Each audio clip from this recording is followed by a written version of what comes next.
concern about these three people, thinking that by this answer, my friends, they don't open their mouth. That is, I made them silence. That's what Job was saying.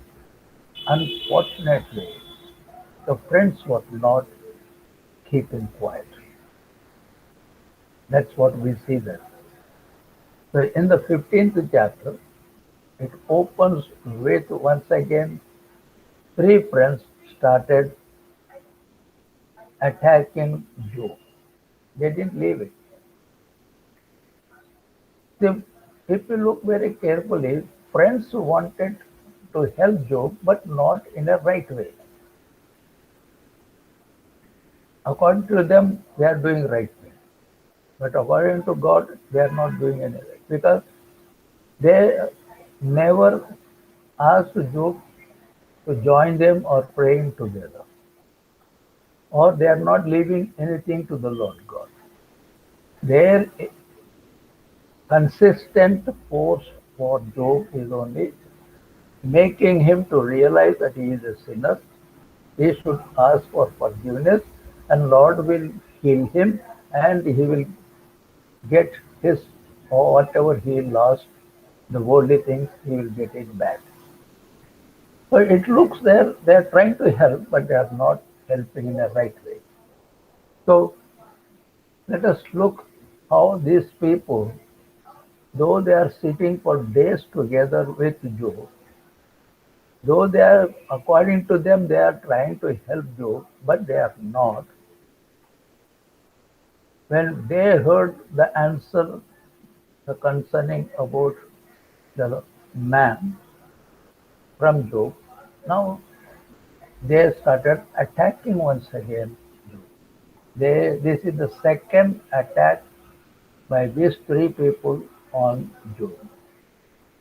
So right from third chapter to 13th chapter, keep on discussing one another, or criticizing, or discussion, or exchanging their things. 15th chapter, they started once again charging him or attacking him. That's what the whole 15th chapter we are going to study today.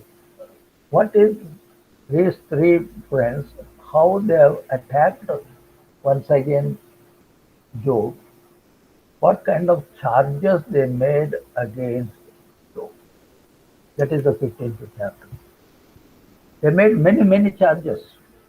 Maybe today we will see the so many charges they made against and how Job was really analyzing their charges, giving answer to them. So when we look at as the three friends, always the very first fellow always speaks is Eliphaz. So Eliphaz now started shouting at or charging at Job, and Eliphaz here keeps close. See that he is now very close to the principles. He is coming to the principle. So for worldly advice, religious advice, or a kind of concern did not work. So now they are coming to the principles upon which now he had condemned. Now he is going to the principles. That means he is going towards the religious side.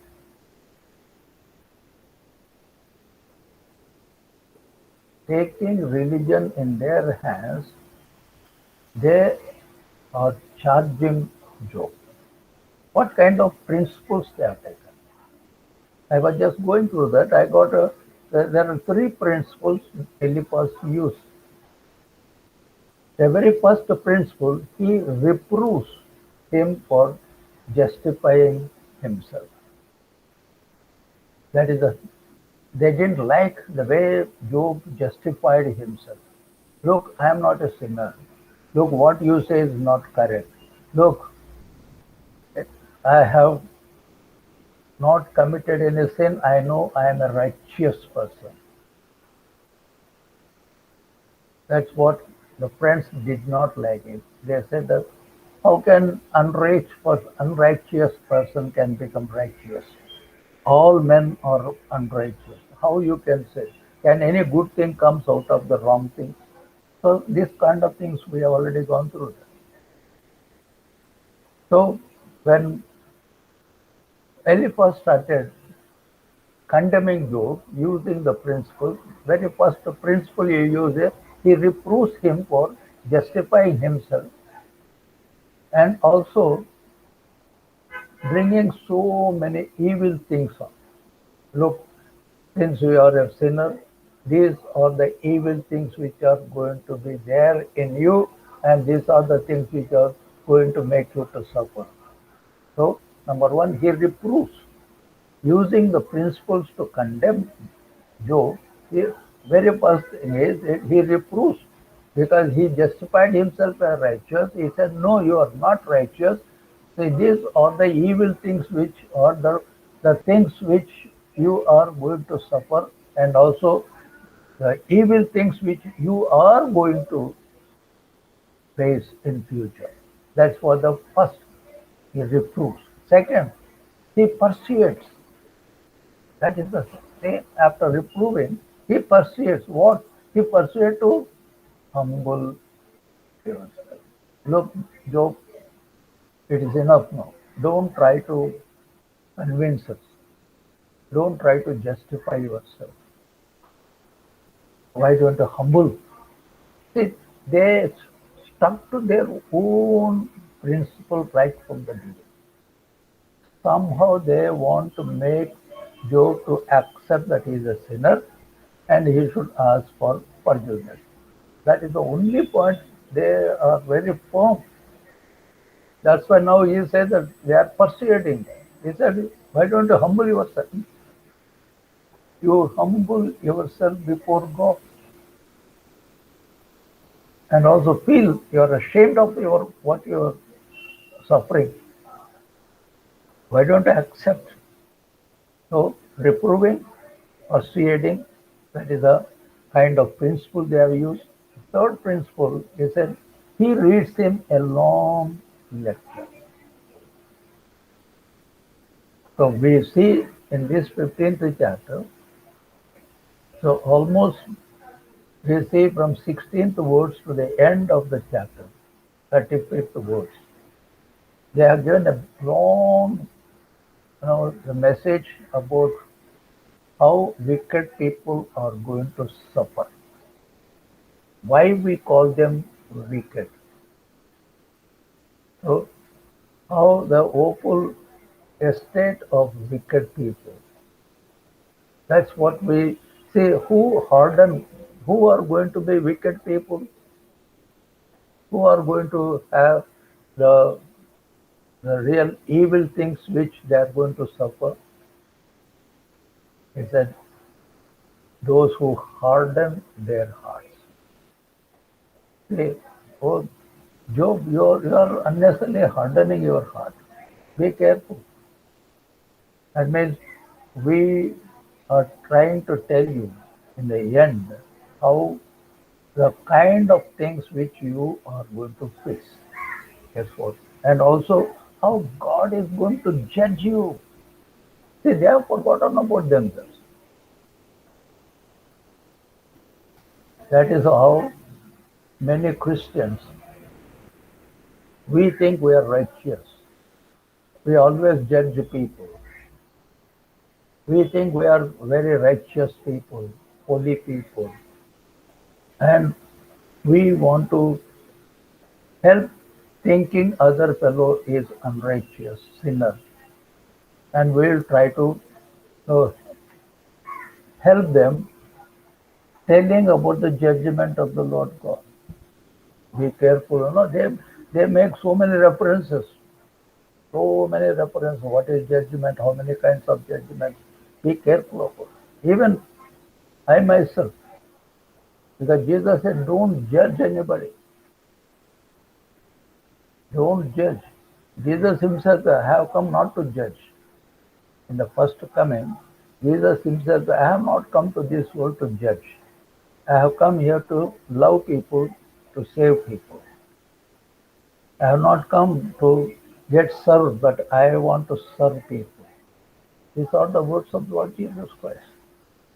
This, this should be in the uh, life of any Christian. Don't judge. Here, these people are judging them. And not only judging, they said the judgment which is going to come because you are a sinner. So, how they brought the, the principles, or how they have used their doctrine, how they use their reproofs, how they use their way of telling the judgment of the Lord God for a sinner. As far as their message is concerned, look very carefully here. As far as the message is concerned, it looks very good. It looks, yes, they are trying to help, because as far as their principle is concerned, a sinner should suffer. If he asks for repentance, he will be saved. So it looks genuine, but be careful. Whom you are telling these words, they are giving this message to a righteous person. They may not be knowing that, but look at the first chapter. Is God himself called Job as a righteous man, holy man. If God himself spoke to Satan, did you consider my servant Job, who is righteous and holy? God himself said, who are these people? So these people are forcing him, you are unrighteous. Be careful, be careful. Don't judge anybody. But you can show the way of salvation. You can give the word in an entirely different way. He says we are all sinners. Look, no man is righteous. That's what Bible says. But we have a way. Lord Jesus Christ is the way. That way leads us to the eternal life through Jesus Christ. So the gospel should be clear. Don't threaten anybody telling, look, you are a sinner. Look, you are going to hell. Look, that is not the way to. Jesus said, go and preach the gospel. He didn't say, don't go and preach the judgment. So many, the servants of the Lord God, they should learn this. Take the last commission of Jesus Christ. That is very, very important. Here, these people, it looks as though they are helping, but they are doing the wrong things. Yes, many of us, we take the Bible, we thought we are helping people, but our preaching, look into preaching, it looks nice. But the effect of that one, the truth of that, or the person whom you are giving, that is more important. That is a lesson we have to learn. When we look into Job and his friends and their dialogue and the whole book of Job, let us learn. So the friends, the message they are giving to Job, though it looks doctrinal, though it looks holy, though it looks with full of love and concern, but they have misapplied the message. This is where we have to be serious about that. Whether my message I am putting or I made it misapplied, that is my concern. I have to check, I have to judge myself. That's what if here we say that the reproof of these friends, it looks very plain. Please try to get these two words, reproof and doctrine and misappropriation. This applies. Three words try to learn as an introduction to the 15th chapter. So, proof or reproof given by friends, it looks very plain. But when we come to the doctrine also, the doctrine looks very sound. Yes, you are a sinner, you need salvation, you ask for forgiveness. Doctrine is fine. Reproof is plain. But the way I applied this doctrine and this reproof, see that it is applied in the right way, not misapplied. That is the mistake the friends of Job are doing towards Job who is suffering. So Eliphaz and the friends, when they were sitting with this person who is suffering, thinking they are helping him, they fail to get this Job to commit and ask for forgiveness. They tried their level best.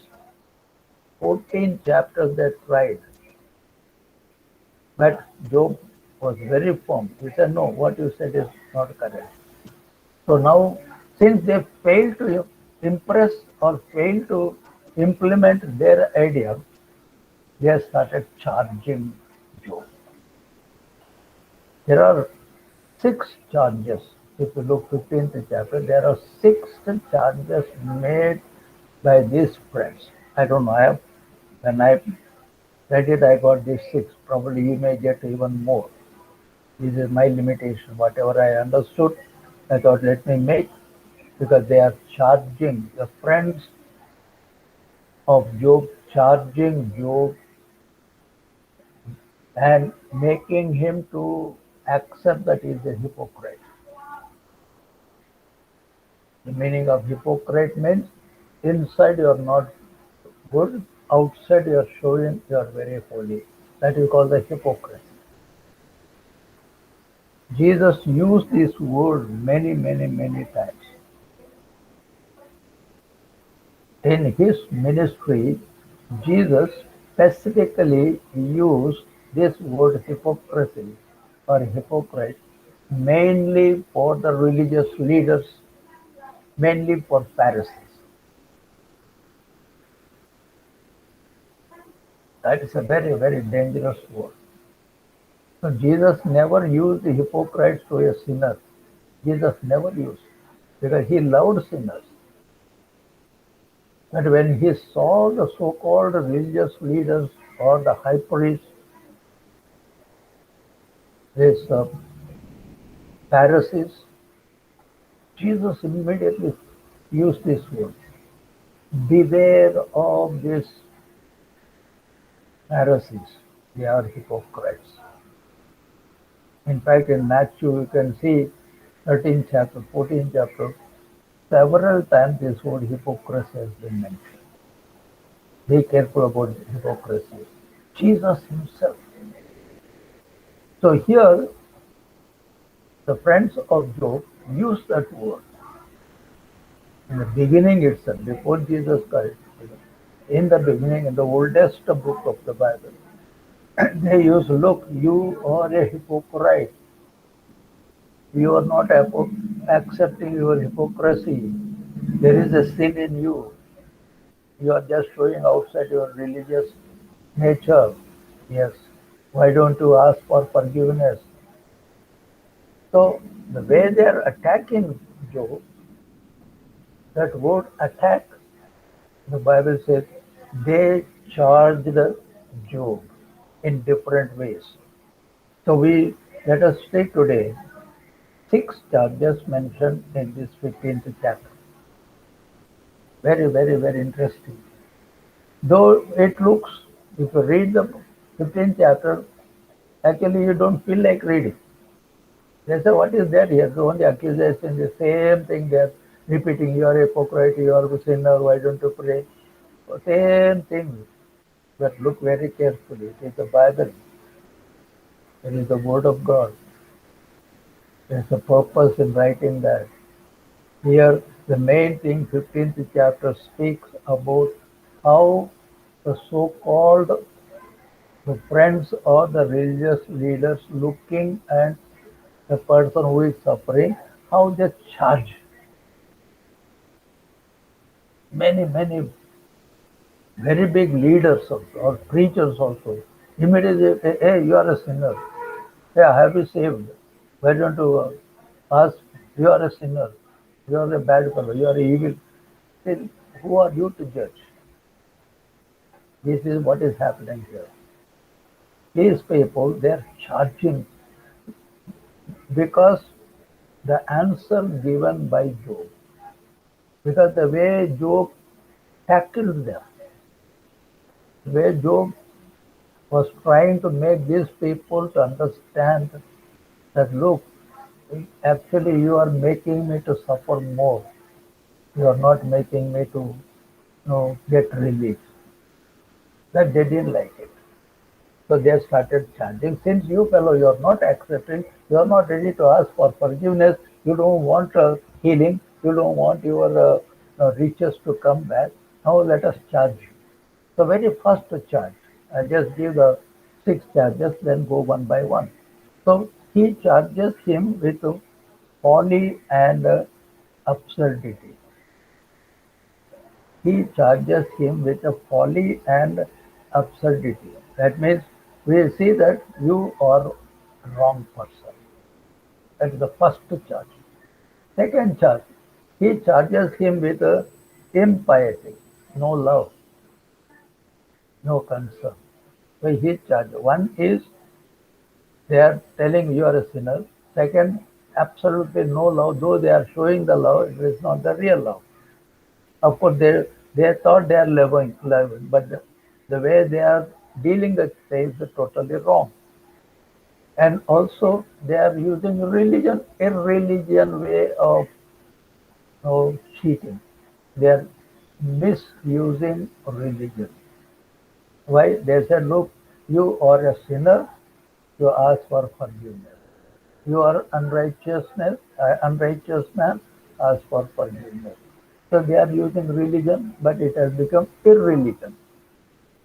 No concern, no love, and it is irreligion. That is the second charge. The third charge, look at, he charges him with a intolerable arrogance and self-conceitedness. That is another dangerous thing. The third charge, intolerable arrogance. They don't have any patience, they didn't have any love.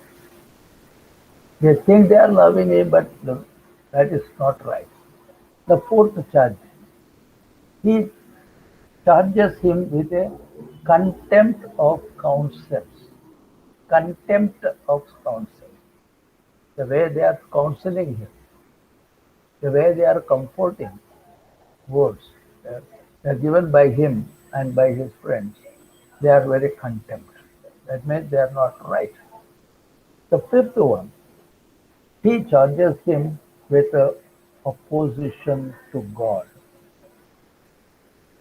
himself, and to religion. Three oppositions there. He charges him with opposition to God, opposition to Job, and opposition to religion. This is more serious of charge. See, all these charges let us remember. The, now the sixth one, he charges him with justifying himself. Now he has come to him. He said, he justified himself. Look, I am righteous, you are not righteous. Justification. So one charge is telling that you are wrong. Number two, irreligion. Number three, arrogancy. Number four, contempt of counsel. Number five, opposition to God, himself, and religion. And finally, he charges him with justifying himself.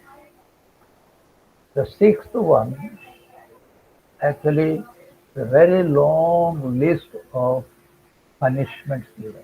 A sinner, how a sinner is going to get punishments, different kinds of punishment. Very long, you know, right from 17 words to 35 words, full of this justifying all the charges, what they are going to, all the sinner is going to. See, how can you really have any sympathy for these friends? Are they really serious about giving peace to Job? Let us learn. Let us learn. Because a Christian should be very careful. That's what First Thessalonians 4th chapter, many times I use that. See the last words of 17th words of that chapter. First Thessalonians 4th chapter. Last verse says, you comfort one another. Paul is giving an account about the return of Lord Jesus Christ, telling about the condition of the dead people, the hope of the dead people, and the resurrection. With this message, look at that. This is a beautiful message to comfort and bereaved family. For any Christian, a heavenly and eternal hope given them. That is called the real comfort. Yes. Once again, I am telling First Thessalonians 4th chapter 17th verse. Paul is telling people, you comfort one another. If you go with the Bible, if you really have fellowship, try to help people, try to comfort a person, try to bring peace to them. Because Jesus, wherever he has gone, he brought peace. That place, he brings peace. You see, the devil possessed fellow comes, he goes with the peace. A leper comes, he goes with the peace. The adulterous woman came, she went with the peace. A dead person came, and the whole family went in peace. And Jesus said, I am peace. Come to me, I'll give you peace. That is a real comfort. If you use the word of God, use the Bible, see that you really brought comfort to your fellowship. Don't create confusion or pain there or bringing people to threaten people. No, that is not the gospel. Look at this 6 charges they made against the fellow who is suffering. That's why the word charge is mentioned there. So Eliphaz has falls very foul upon Job. A wrong thing his friend of Job is doing. Why? Because he contradicted whatever he and his colleagues had said. So Job contradicted. Hey, you fellows, what you said is wrong. Because of that, Eliphaz was really annoyed and did not acquiesce to it, and they didn't even see that Job is really happy with their word. As they expected, these 3 people expected Job will appreciate their comforting words. They expected Job will obey him. They expected Job immediately go and ask the Lord, I am a sinner. No. Since he contradicted them, now they wanted to attack him, they want to charge him. That's what you say. See, this is the problem. Who will have this character? Proud people. This is another dangerous thing for the Christians. Many people are religiously proud. I am a saved person. I am a holy person. I am having all these talents of the Lord God. I can do this. Not you, it is Jesus. You have to humble. A Christian should know that he should humble. Jesus, no, that's what if you look into Ephesians, uh, here Paul is telling, Jesus himself humbled, obeyed the command of his Father, humbled himself even to go to the cross. Without humbleness, nobody can become child of God. Jesus humbled. He washed the feet of all his disciples. That's what. He humbled. You see, he never went to any rich man's home. Though Mark was a rich man, but hardly he used to go to his place. That he was all the time going to Mary, Martha, and Lazarus. Though their father was a leper. That is called the humbleness. A Christian should have humble character. You have to break your ego. That is where Satan works. That's where a man got greatest weakness. But Lord is saying that proud people are apt thus to take it very much amiss if they may not have leave to dictate and give law to all about them. That is the problem. A proud person expects all should obey him. What he says is a law. Be careful, right? You have to humble. Look at the character of John the Baptist. No?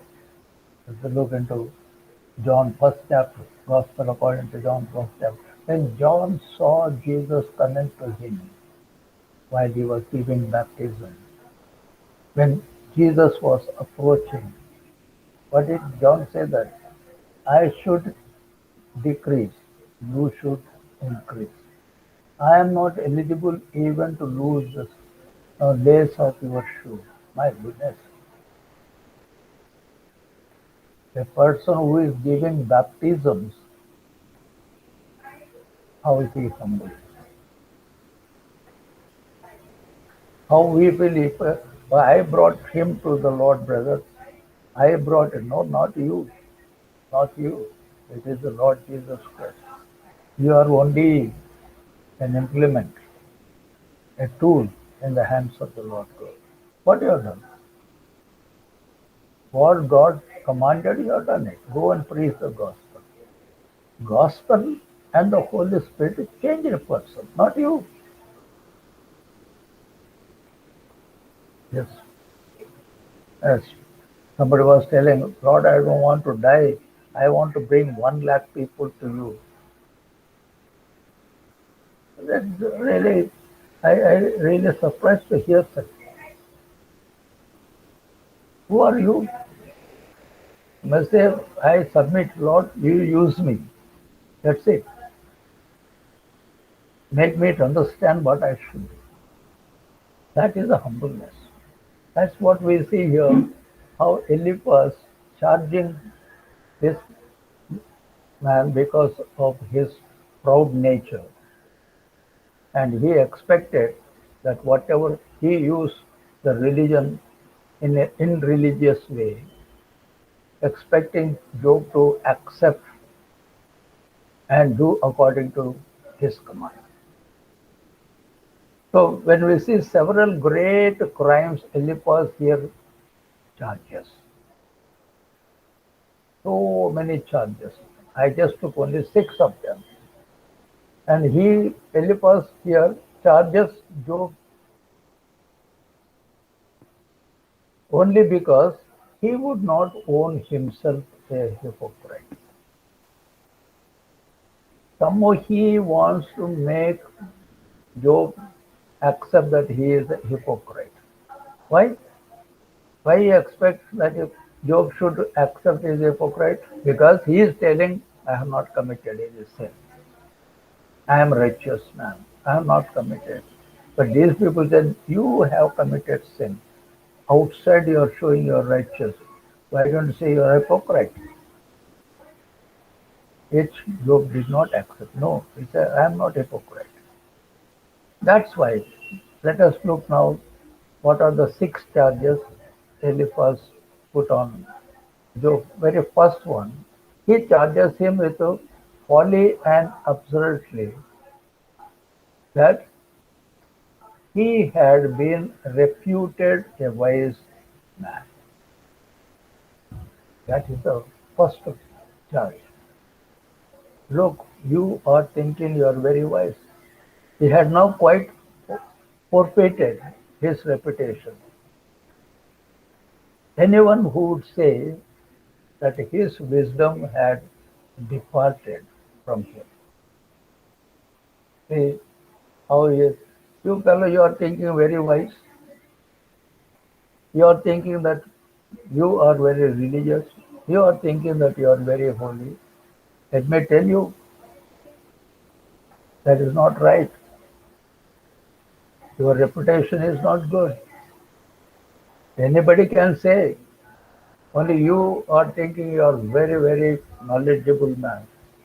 You are thinking you are very wise man. Actually, you are not. See, is it the advice? That is the charging, accusation, making somebody to suffer more. So that's what we see how Eliphaz started accusing or charging, telling that you have no wisdom. You have to accept that you are a hypocrite. So it is not only Eliphaz, even Bildad, he began like that. Even Zophar, these are the 3 friends of Eliphaz, Bildad, Zophar. These are the 3 friends of. But all these 3, they got such a unity. They have only one weapon in their hand. See that, and they are not humbling themselves with all their pride character. We see that they want to make that Job should accept that he is a hypocrite. And they want to judge. That's what we see that how Bildad accused him in the 8th chapter, Zophar accused him in the 11th chapter, and Eliphaz right from the beginning, right from the 3rd chapter. Now, second time now in the 15th chapter, he started accusing him. So it is common for angry disputants. It is very common. If you are not humble, if you are having that angry or anger in your life, you don't humble yourself, but you will try to judge somebody. In that, you will charge somebody and you will say that you are not wise. You are a fool. You are a sinner. His judgment has been. So in the New Testament,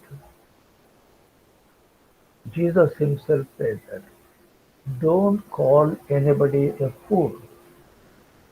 How can you call your brother Raka? That's uh, the word used by Jesus Christ. Okay? The meaning of Raka means fool. Don't call anybody a fool. Don't call anybody that you are brainless. You have no wisdom. You love a person. That is what we see the charge. Very first charge, they want to make you to understand that you fellow, you are brainless. You have no wisdom. Your reputation has gone.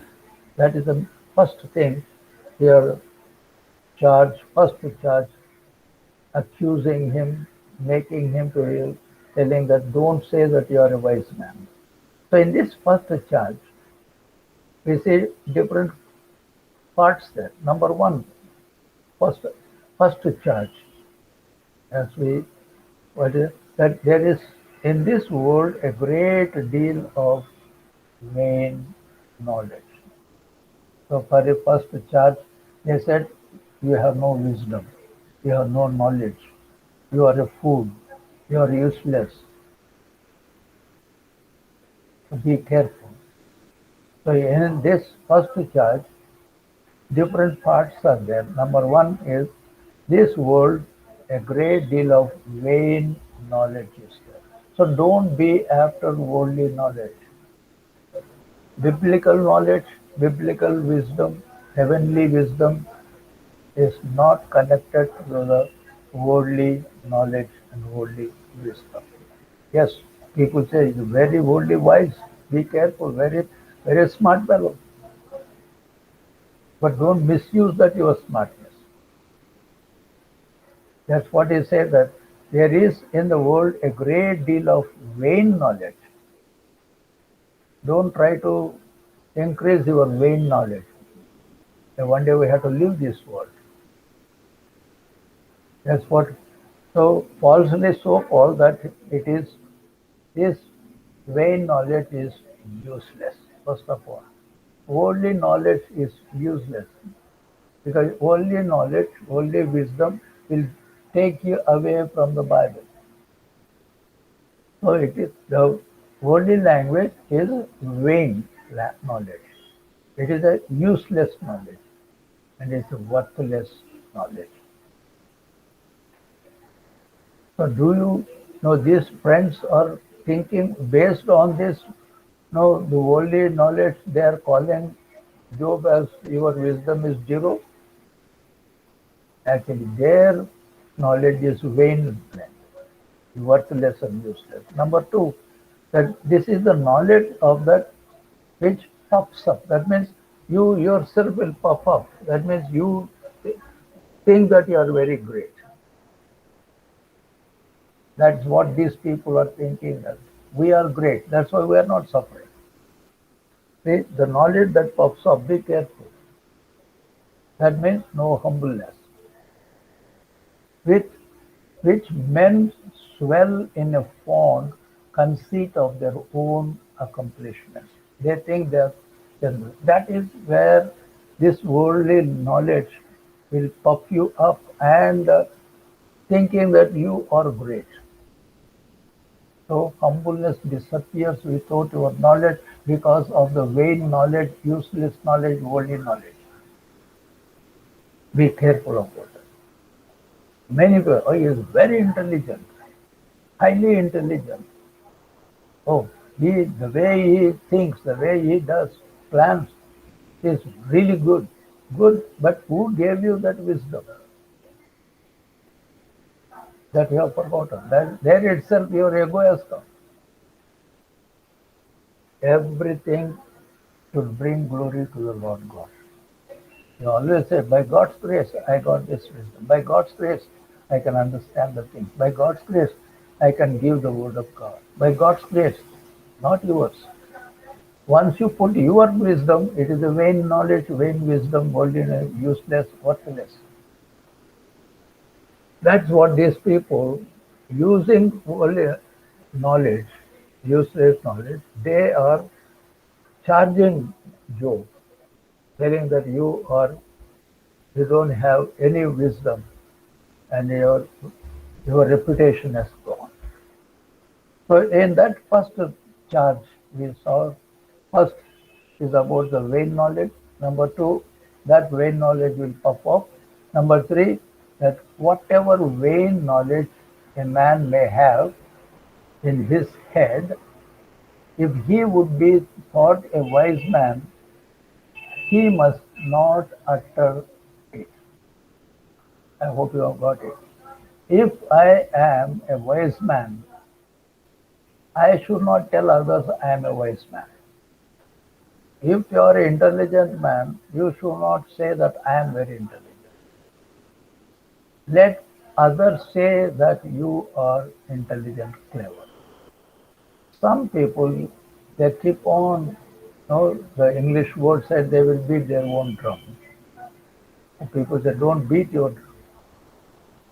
blow your trumpet. Let other people appreciate you. Let other people really give you respect. Let other people say you are intelligent. That's what they are accusing you. You fellow, you are telling you are sinless. You are righteous because their wisdom, their knowledge is worthless. They couldn't understand about it. And the fourth point, their unprofitable talk is evil talk. Be careful. Many of us, we talk unnecessary things, many unnecessary things. So unprofitable talk is evil talk.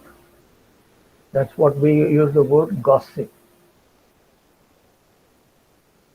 Yes. That's what many people say, don't talk too much. If you talk too much, without your knowledge, you have committed so many blunders, so many sins. Be brief.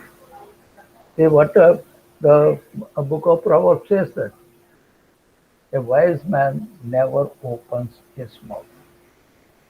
He watches his lips. That's why he's called wise. So unprofitable talk is evil talk. If you talk something, see that there is something, good, profit, blessing. So in these 4 points, this Eliphaz did not consider it. Based on this, he charged Job. Once again, in this first charge, he called this man that you are not wise. Why? Because he used his worldly knowledge. He himself thought that he is very great, and he himself said we are very intelligent, and they have the unprofitable talk. That is the evil talk. Because nothing, no output from this. In fact, they thought they were comfort, but actually they made him to suffer more. So unprofitable talk is evil talk. We must give an account. That is another dangerous thing. Because everything is written there. In that book, what we talk, what we say, what we do, everything is written there. Be careful. That's why if you talk less, is better. If you talk too much, you will commit mistakes, or you will, because you want to say that you are very great, and you will say unnecessary things, the things which are not there. You want to claim that you are very intelligent and make many things. You will tell lies. Yes, so that will be accountable. That's what. And we see that in that too much talking, he may use even wicked words and also idle words. So unprofitable talk. Why we call it as a evil talk? Because most of it are wicked words and idle words, and these words are going to be in the book, which are we are accountable for that. So when we look into the speeches, so when we speak something, when we give speeches somewhere, be careful. Speeches, therefore, which do no good and which do no service either to God or our neighbor, or no justice to ourselves. Many times we give speeches. What for? Self-glory, self-righteousness, to show you are very great, to show that you are very wise, to show that you are highly intelligent, to show your power. Think, oh, I use high language, I use all intelligent words. Be careful, be careful. So in these speeches or in this unprofitable talk, we say there is no good. Which do these speeches do no good. So nothing you are working. Number two, they are all idle words, useless words. So they don't bring any glory to God or to your neighbor, or never bring any justice to yourself. Same thing we see in these friends when they're talking to Job. And we see that fifth part of the first charging, we see the vain knowledge or unprofitable talk ought to be reproved, checked. These are the things we are learning, looking at the speeches of these people. Be careful. Don't have any vain knowledge. Don't puff up yourself. Okay? No vain knowledge. No unprofitable talk. No vain knowledge or unprofitable talk ought to be reproved. It has to be checked. Which all the 5 points in the first charge, these three friends page. So now let us come to the second charge. So he charges him with impiety, irreligion. That means no love, no sympathy, no piety, and also it is irreligion. Look at this. So what a 15th chapter we are learning a practical Christian life. What we are doing every day is already written there. So this Eliphaz charged Job in the second charging. He is using impiety and irreligion. Right? He is saying that you fellow, you have no fear of God. See how impiety. And why irreligion? Now they are bringing God. You said you have no fear of God. What is the meaning of that? You say you are telling I have not committed any sin. You don't have fear of the Lord God. God is telling all are sinners. You fellow, what a kind of fellow you are. You have no fear of God. Number one. Second charge. Number one. They are accusing him. They are telling that you have no fear of God. That is the more dangerous word to use for others. You have no fear of God. Number two, you restrainest prayer. You stop prayer. So look at the accusation. Whether they have prayed from 3rd chapter to 15th chapter, anytime they use the word let us pray, but they are accusing, they are charging him. Look, you have no fear of God and you are stopping the prayer. That is how they brought religion. That's why these two words have become irreligion. One is you have no fear of God. Number two, you are stopping prayer. So if you look in these two words, fearing God and praying to Him, the former the most needful principle. What is that? Fearing God is the most needful principle for a Christian. Yes. Fear God. Fear God. Right? The whole 66 books talks about it. Fear your God. Yes. That is the first thing we must understand. You fear your God. Fear means honor. honor your God, respect your God, obey your God.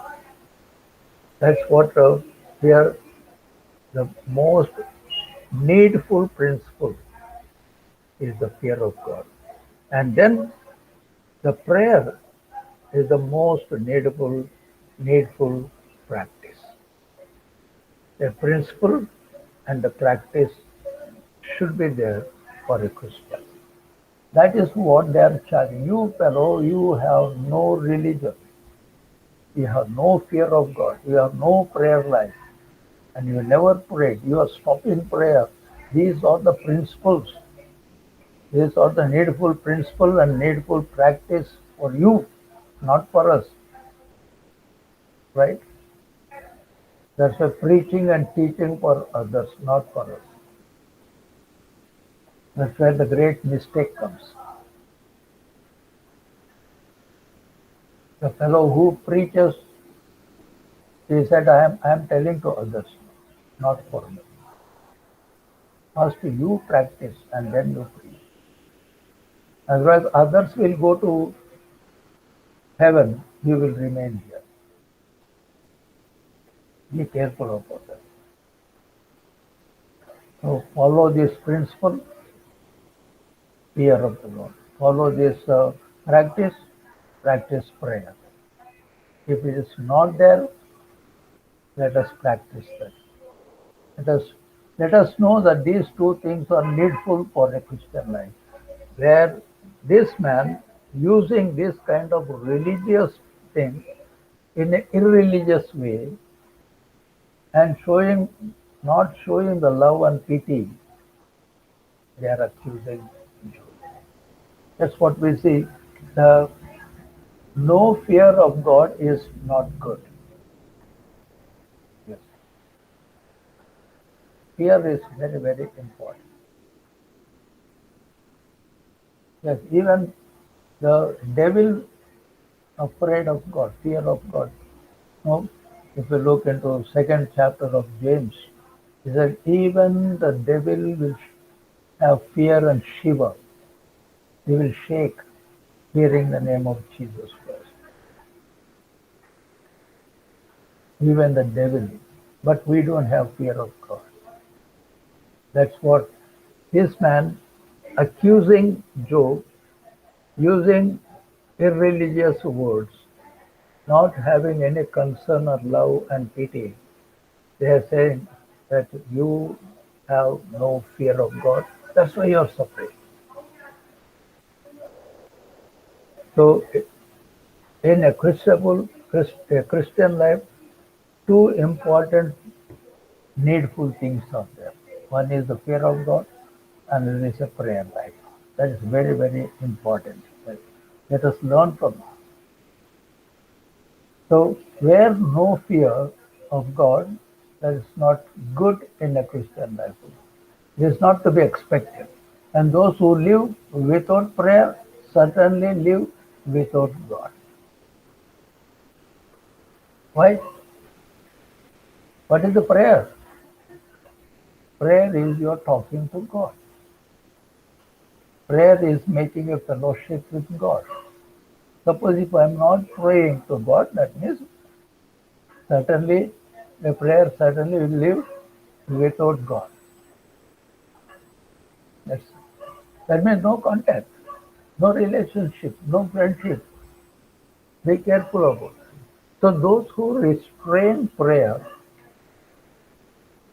so that's what through these words we are learning. Whatever Eliphaz was accusing Job is actually those words are helping us to know what is our condition. Do you have fear of God? Okay, are you practicing the prayer? Do you have real fellowship with the Lord God? So if there is no prayer, you don't have God in your life. And those who restrain prayer, that those who are not having prayer, those who are stopping prayer, be careful. They will give evidence that they cast off fear. They have no fear of God. That's why they stop praying. If you don't have a prayer life, you have removed God from your life. Let us learn. Let us learn from these charges how a Christian should live. That is very, very surely those have no reverence of God's majesty. Say no prayer life. He is trying to explain one by one. Let us learn from fear and prayer are important. If I have prayer, we will have fear of God. If I have no fear, no God. If I know God means it is without God. Without God means I have cast off fear, no fear in me. If there is no fear, naturally I have no reverence to God, no respect to the Lord God. If I have respect, I will have fear. If I have reverence, I will have fellowship with God. So, no reverence if there is no prayer of God. And also God's majesty. You don't know. Our God is a royal God, majesty. Now we have beautiful song, Majesty. Then we used to sing that beautiful song, Majesty, Majesty. Let us have a great lesson from this. Let us check our life. Let us learn. We must have the fear of the Lord and we must have prayer life. Accept Jesus. You respect Jesus, honor Jesus. Make him as your king, majesty. That is That's very, very, and no dread of his wrath, and are in no care about their soul and eternity. If there is no prayer, if there is no fear of God, no reverence, no God, no majesty, no dread, okay, and no care, no fear of God. If you have God with you, if you have fellowship, everything will come back. That is the difference. These people are trying to accuse you. You fellow, you are casting away the prayer. You are restraining the prayer. That's why you are suffering. Be careful. Be careful. You would have said, why don't you pray? There's a way of giving message to the people. Don't try to judge. Don't try to threaten. Don't try to give advices. You help them. That's what, as I said, that first Thessalonians 4th chapter. You try to help it. That is very, very important. So let us check our life. Do we have fearless life? Do we have prayerless life? If there is no prayer, there is no grace of God. You can't or I can't expect any grace of God if I have no contact with the Lord. Suppose if I don't ask, how can I get it? Right? If there is no connection in this, know, uh, our online, immediately I will call our friend here. Okay? Immediately I will call him. What happened? So immediately we will connect. If I don't call him, if I don't say, Sandeep, I don't know why I'm not. Many times I disturb him. I'm not getting this. I'm not getting this. He may say, okay, uncle, you do this. You do this. The right hand side, left hand side, you press that one. That is the contact. I'm getting. I'm getting the blessing. I'm getting the help.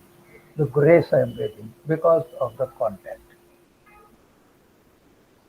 If I say no, why I should ask him? He should ask me. He is expecting, okay, if anything wrong, then uncle will contact me. That should be our attitude with the Lord Jesus Christ. If you don't pray to the Lord God, God is ready to give. He is ready to help you. Even if you don't ask, He will. But where is your relationship?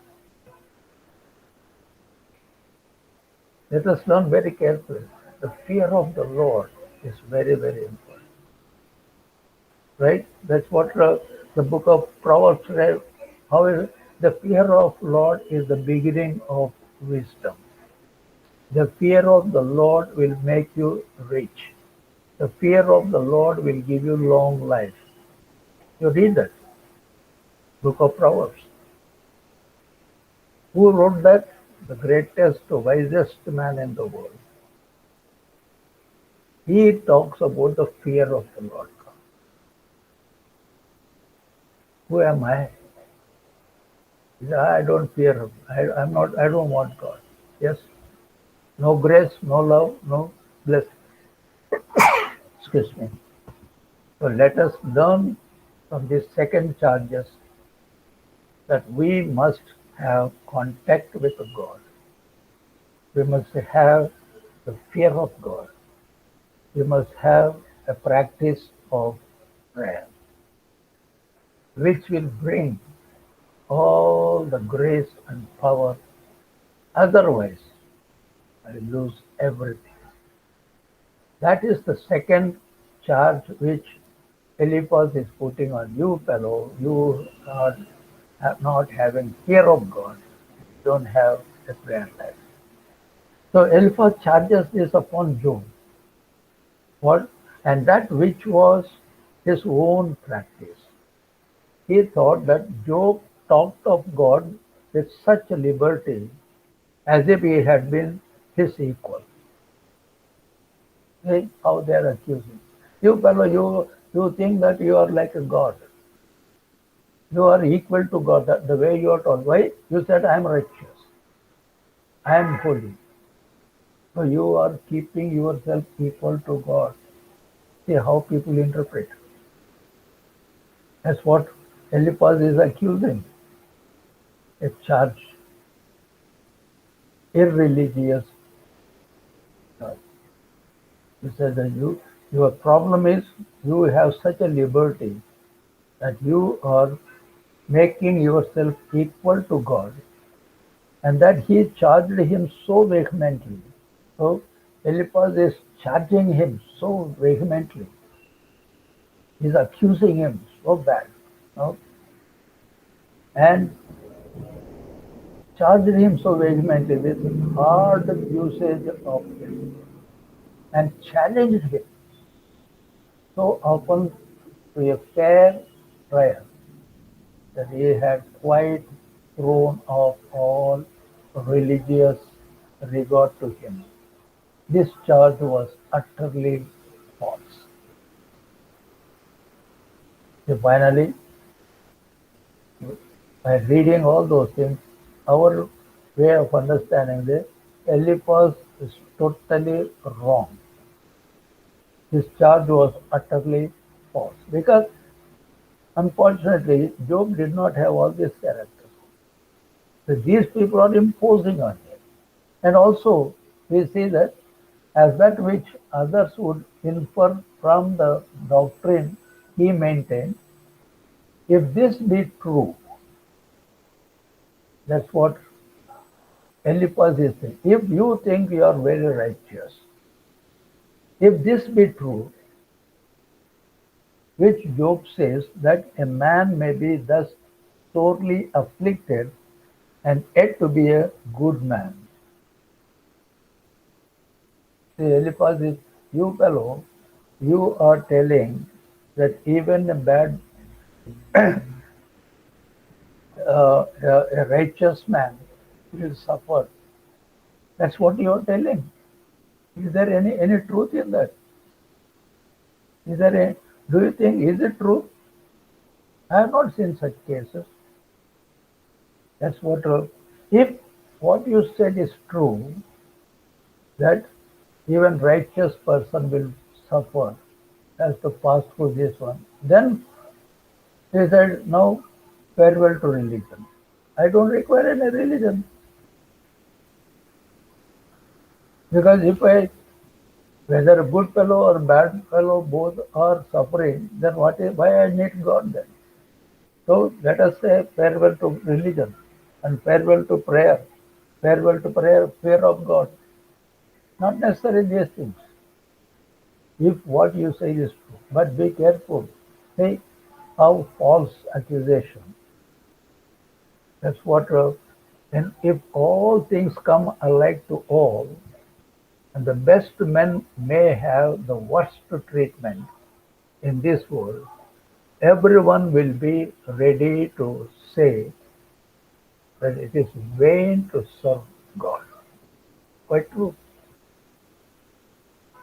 If I say that, if I am righteous man, but still I have to undergo problem, then why I need God then? It is vain, not necessary. So that's what we have to be very careful. A misapplication, misinterpretation, giving a wrong advice, making irreligious, giving that kind of wrong information, making a person free from the religion, no fear of God, and no prayer life. That is a wrong advice, a wrong message you are giving to somebody. That's what how Job was accused by this. So upon this trained Eliphaz grounds that a high charge of empire, irreligious empire. This is the second charge. Look, you fellow, how can we show pity on? How can we show some kind of sympathy for it? No, that's what the fifth word says there. Why? He says, your mouth utters all iniquity. See the accusation. 15th chapter, 5th word says, O Job, your mouth utters all iniquity. It teaches it, so the word is, thou teachest others to have the same hard thought of God and religion that thou thyself hast. So what you say, you fellow, you are diverting people from God. So what you say is totally wrong, and also it is a sin, it is iniquity. See how these people falsely charging the poor fellow who is suffering. That's what we we have to follow sometimes the message, whether it is right or wrong. Just ask the Lord God. Let the Holy Spirit make you to understand. Look, what I am receiving, what I am reading, what I am listening. Now, is it really true? Is it really making me to have the fear of the Lord and bringing me to the prayer life? If that is the case, that is the right thing. Otherwise, be careful. So here, now the third charge. I hope you are following that. First charge, second charge, already talked about that. Now, what is the third charge?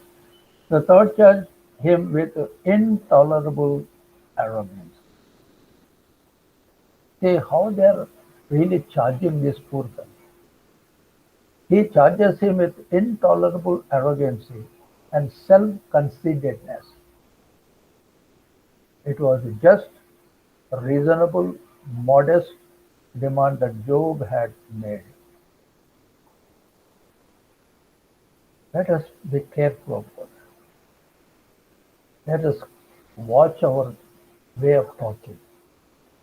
Let us see that how you are advising a person. Don't say it is intolerable arrogance and self-conceit, because They say, what you are claiming, O Job? See, their point, these three friends' point, say that somehow Job should follow them and Job should say that I am a sinner and Job should ask the Lord God to forgive him, that he should repent for his sin. That is their motto, which Job is not accepting. Only one point. As the Satan and God, they said that God said, my Job is a perfect man. He won't accuse me. He won't use any word against me. Satan said, I will see him. So there a kind of challenge. Here also we see the friends, they are somehow trying to force on Job that he should say, yes, I am a sinner. So now they say that they are really charging this Job one by one. When we come to the third charge of Eliphaz with him, intolerable arrogancy and self-conceitedness, it was just reasonable. That's what we see, how it is intolerable and arrogancy.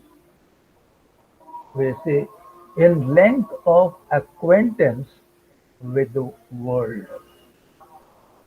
In length of acquaintance with the world, which furnishes men with so much the more experience. You say that you, Job, you are telling that you are a righteous person and you have such a long acquaintance with the world. That's what you are claiming. Let me ask you some question, Job. So Eliphaz is telling, your acquaintance with the world or with the experience with the world or the wisdom you got from this world, you are just behaving as if no, you are a great person. If you claim that you are free from sin, if you claim that you are righteous and your acquaintance with the world, let us look into that. He said, if that is the case, are you the first man that was born? See, it looks very genuine question. Are you the firstborn? Why? When God made Adam, God made him in his image, in his form. That means God made Adam totally holy in the form of God. So if you have that acquaintance with the world, are you the first man that was born and consequently sinner to us? Maybe these people may be elder to us. Look at us, we are elder to you. You are behaving, you are claiming with this worldly acquaintance that as if you have born before Adam. Because Adam was created as a holy person. If you claim you are a holy person, that means you have born as a first man. See the question there. The another one is, are you prior to Adam? See the questions there. So that is how they are bringing the world. How the acquaintance with the world, that means they are taking an example of the world like a first person who was created by God. So if that is the case, according to your claim, you must be the first man. You must be before Adam, because first man is the righteous man. Adam was created as a holy man in the form of God. Are you really created before that? But it seems, it looks as if we are older than you. How can you claim that? That's what was thou made before the hills. Next, they are talking about the hills. First, they talked about the creation of man. Now, are you created before the hills, that means before the creation. See how they are arguing. So,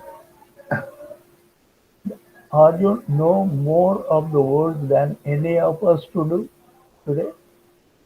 You know that? So whether you have created before the man, whether you have created before the hills, or you older than us, if that is the case, you must be really wiser than us. You must be elder to us. No, thou art but of yesterday, even as we are. So as far as the acquaintance with the world is concerned, you fellow, you are younger to us. But you are talking as if you are righteous, created before the hills, before Adam, as the first man. No. Next is a in length of acquaintance with the world. Next is a in intimacy of acquaintance with God. First with the world, your acquaintance, whether you are the first man to be created. Now let us come to your intimacy of acquaintance with God. So you have heard the secret of God.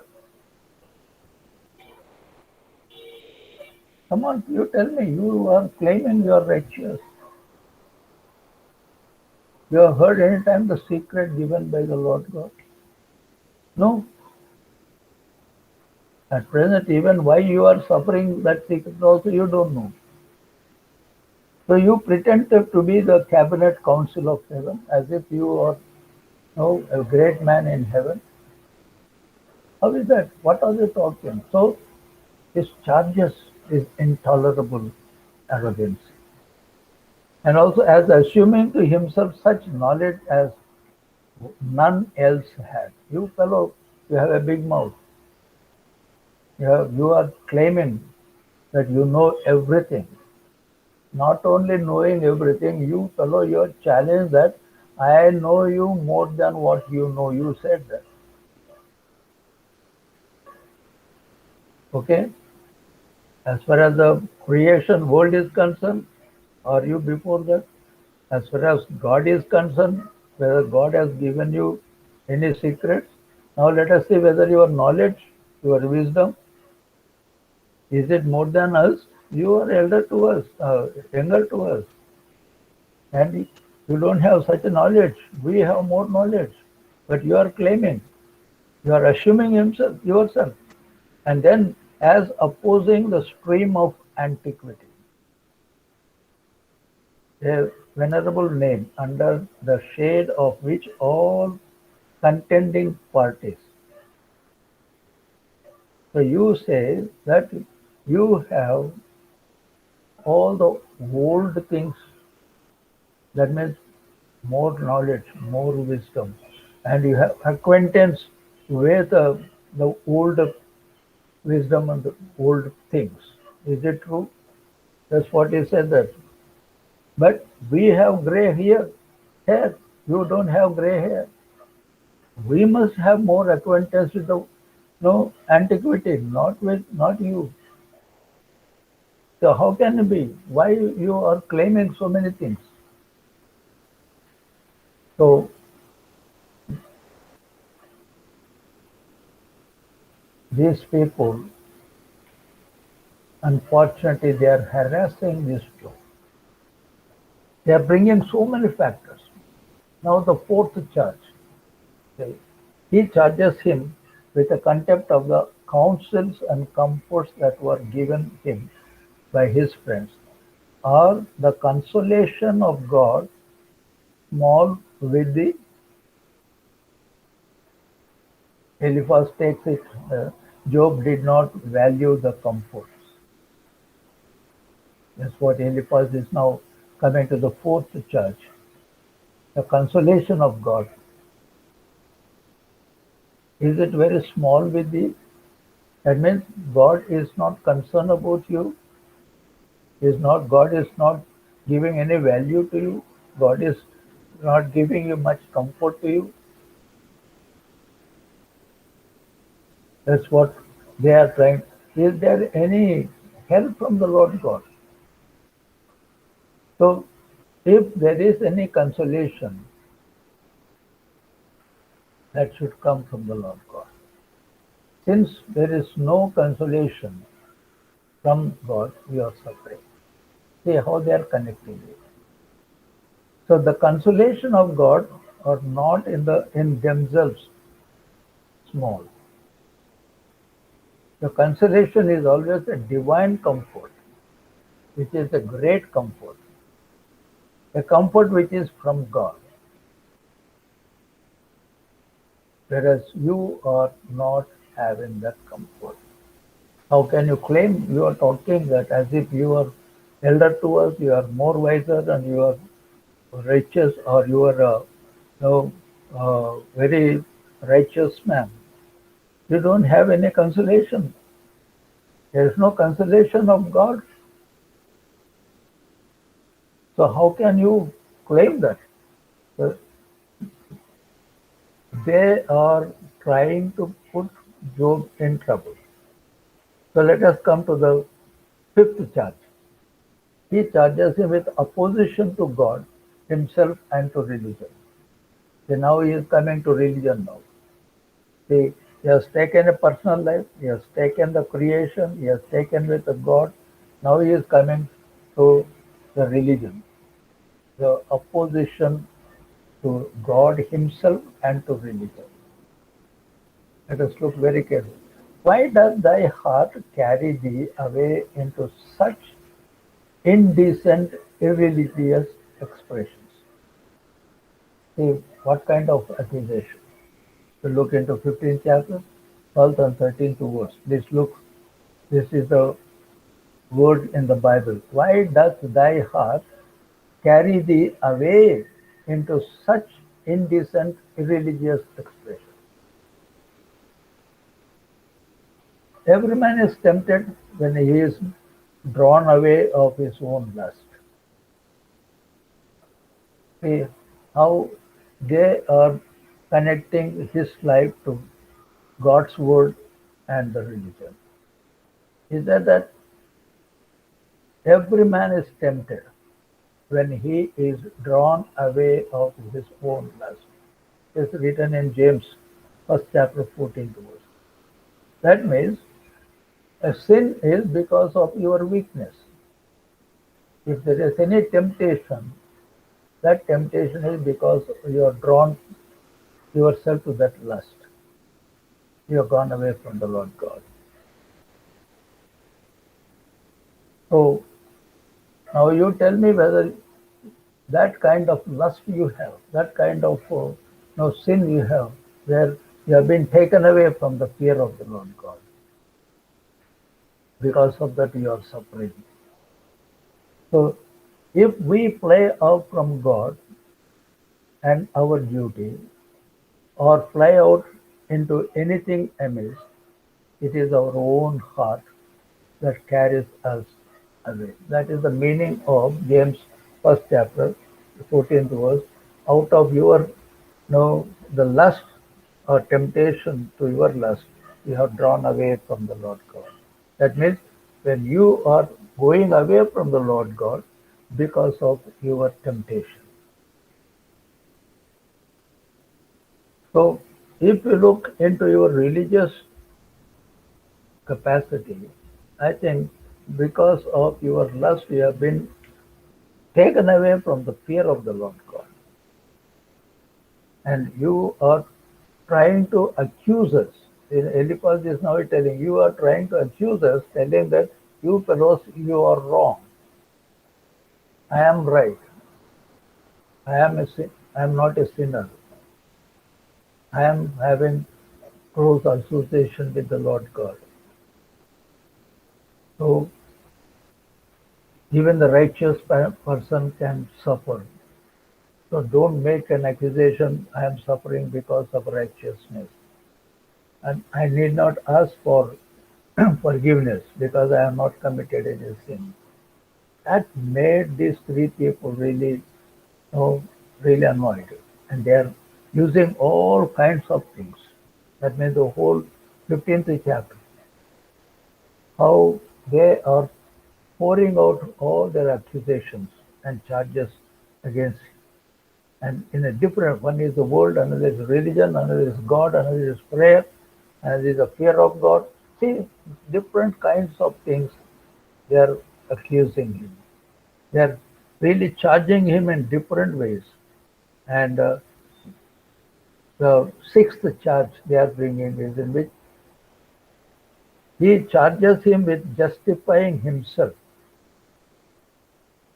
to such a degree as even to deny his share in the common corruption and the pollution of the human nature. Because Job says that what is man that he should be clean? See how in the 15th chapter, 14th verse, Job is using the what is man? That he should pretend to be so, or that any should expect to find him so. So, righteousness is cleanness. That's what justifies. It makes us acceptable to God. That is what David is telling that I will be acceptable to the Lord God only when I am righteousness. When I am righteous. You, Job, you will be acceptable to the Lord God if you are righteous. If you are righteous, then you should not suffer. See, every time they are repeating the same thing. The man is a fallen state because after Adam committing sin, he is a sinner. In his fallen state, cannot pretend to be clean and righteous before God. Every man. So, but you are telling you are not, you are a righteous man. But according to the Bible, every man is a fallen man. Every person, because of the sin committed by Eve and Adam, every person is a sinner. He needs salvation. He needs repentance. He needs prayer. He needs the real forgiveness from the Lord God. Then how can you say that you are not a sinner? And if he is not righteous, then he has to be judged. Any unclean man has to be judged because everybody who has born in this world through a woman is a unrighteous man. So Eliphaz is putting everything in front of Job and accusing him in different ways, but unfortunately, it is all wrong accusation. All these six kind of charges they put on Job, but nothing is right and it's all false. So finally, when we come to the kind of judgments which Eliphaz is telling, look, every sinner, he will be having this judgment from the Lord or sufferings from the Lord God.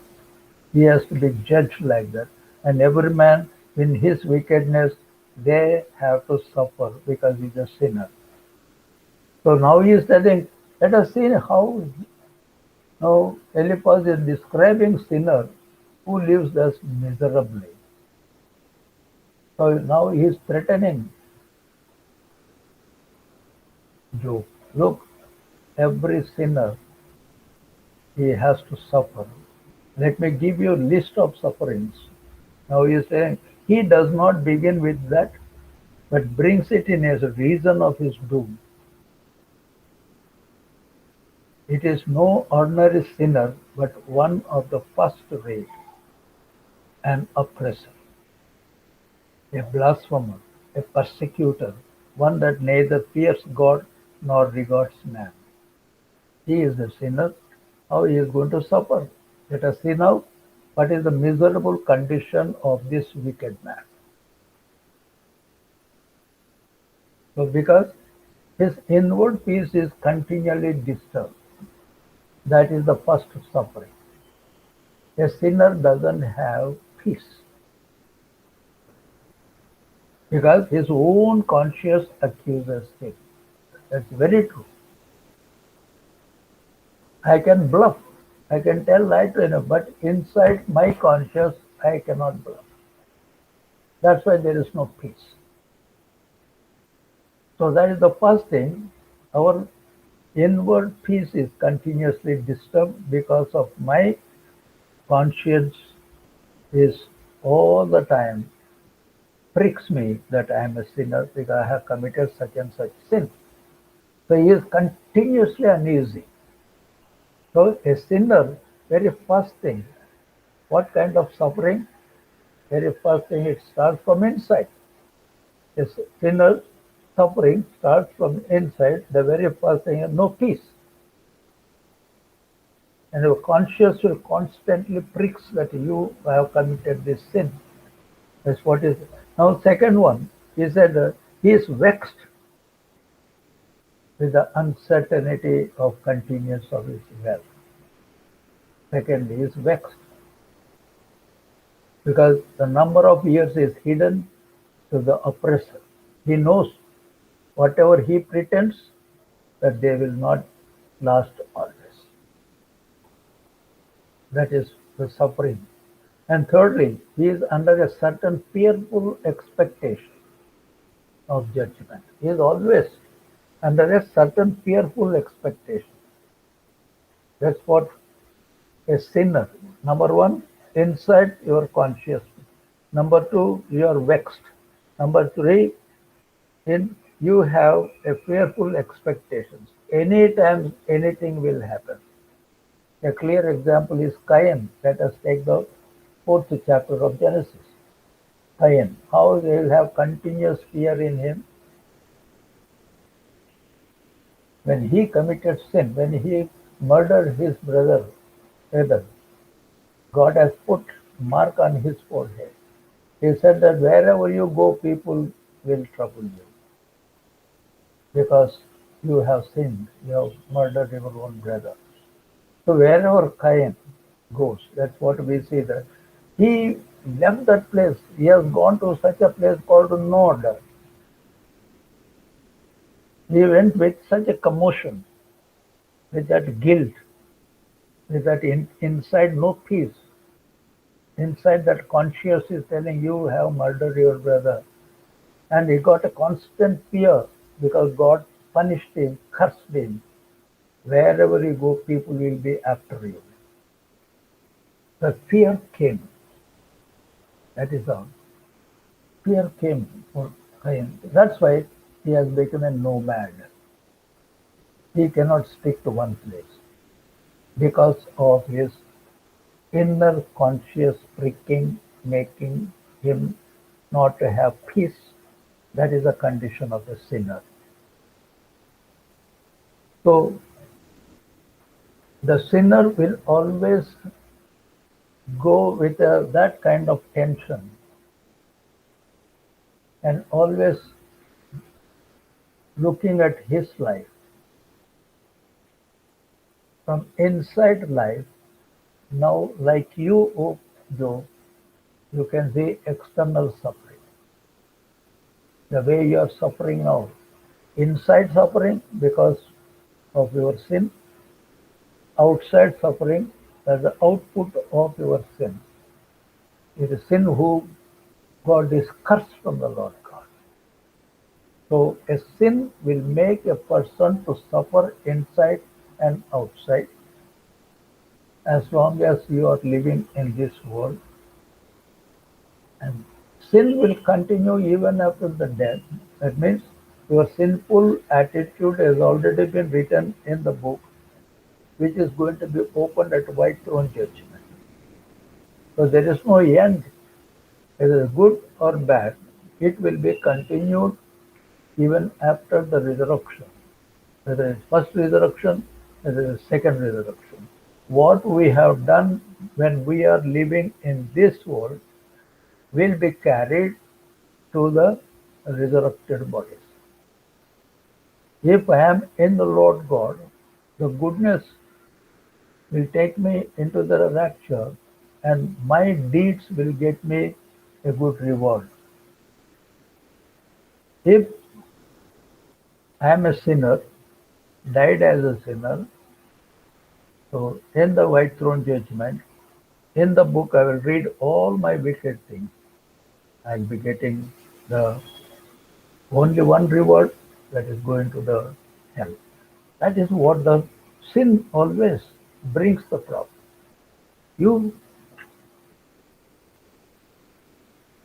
Job, now you tell me, do you really accept that you are a sinner? You know that why you are suffering. That's why I have given all kinds of know, things to explain you. Why don't you accept now? See, they are pressing him so much, poor fellow. What the lesson we learn here? Let us learn from it. First, to check who are your friends. Where is your fellowship? What kind of spiritual advice you get? What kind of your experience will share with others? Do you have prayer life? Do you have fear of God? Your conscience is clear. Your soul is clear. Yes, for others you may say, or I may say, but inside you have to answer to your conscience. Are you really leading a good Christian life? How your life is there? Check once. You answer to yourself and answer to God, not to anybody, not necessary. Because whatever we do is going to be written there. It will be stored. It will be shown later on. In order to keep your life, though you are suffering, but looking unto the Lord God, keeping a prayer life, Lord will protect you. Another great example, Jesus has given that parable of the beggar Lazarus and the rich man. We know the whole story. How the things which were there while living will continue after your death. A beautiful parable, Jesus said. So this is what Job is trying to tell his friends. And his friends, they are trying to force him, giving a false religious messages. It looks as if it is genuine. According to the word, only unrighteous will suffer. If you claim you are righteous, why you are suffering? That is the whole life of Job facing these friends. Poor fellow. One side is suffering, on top of that, these fellows are coming and you are a sinner. He said, I am not a sinner. So same thing in our life. Let us examine our lives. See that even somebody comes and criticizes you, your conscience, your prayer life, your fear in the Lord God will give you strength, will save you. Don't give importance to the human being.